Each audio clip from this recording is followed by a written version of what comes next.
we have to divide decimal number by whole number. So everything is okay. We can divide decimal number by whole number. Divisor is whole number. So what next we have to do? Because we need to run to the 10th.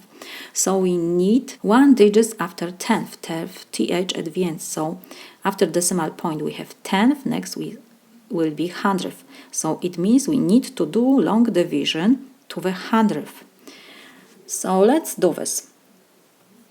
How many times we can put 5 to 0? Of course 0. So we have to write 0 on the top. 0 times 5 is 0. We do subtraction now.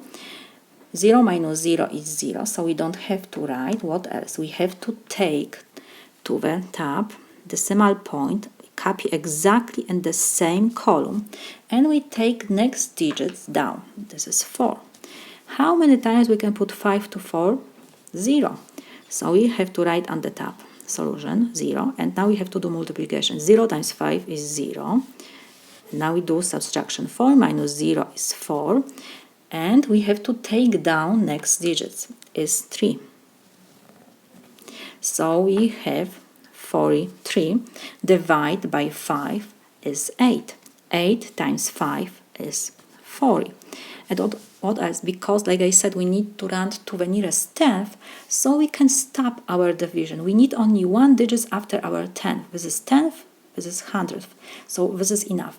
Our solution will be 0.08.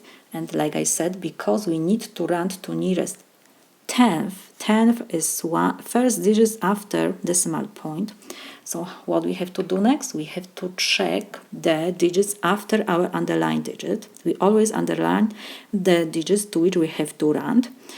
It's 8. A is greater than 5. So what we have to do? We have to add 1 to our underlined digits. And every digit after our underlined digits will be now 0. We have to change to 0. 0 plus 1 is 1. Decimal point we copy, and everything whatever we have before our underlined digits we have to rewrite. So we got 0.10. We don't need the 0 after 1 because it doesn't change the value of our number. So solution will be 0.1.